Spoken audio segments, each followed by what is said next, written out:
हमारे पास दो अशिया हैं जिनका मरकज़ जमूद यानी सेंटर ऑफ मास हमें पता करना है।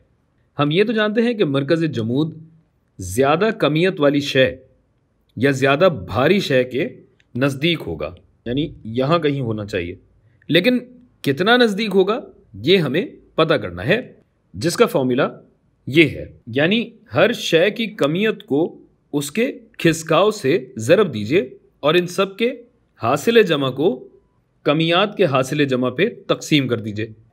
तो भाई अब ये खिसकाव कहाँ से नापा जाए? सिफर कहाँ है? सिफर वहाँ है जहाँ हम कहें। तो फ़र्ज़ कीजिए कि अगर मैं ये कहूँ कि यहाँ पे खिसकाव 0 मीटर है, तो बाकी तमाम खिसकाव यहीं से नापे जाएंगे।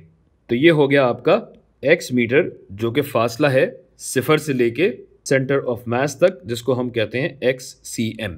तो अगर यहाँ से आप नापेंगे तो x सेंटर ऑफ मास आपका बनेगा कमियत नंबर 1, जो कि है 2 किलो, और इसका खिसकाव कितना है? इसका खिसकाव है 0, क्योंकि ये मास 0 पे खड़ा है। फिर ये जो आपका दूसरा मास है जो कि है 6 किलोग्राम, इसका फासला 0 से कितना है?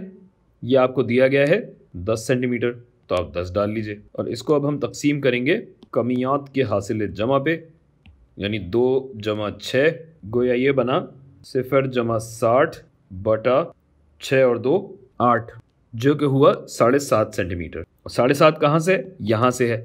अब अगर यही चीज़ आप यहाँ से नाप रहे होते तो क्या होता भाई? ये जो x आपका फासला निकला है जो कि 7.5 सेंटीमीटर है, तो अगर वहाँ से आप नाप रहे होते तो कितना होता भाई? ये -2.5 सेंटीमीटर होता।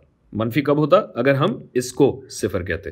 तो बस जो आपने 0 चूज़ किया है, जिस 0 का आपने इंतखाब किया है, उसके हवाले से आपके पास इस मरकज़ जमूद का फासला आ जाएगा।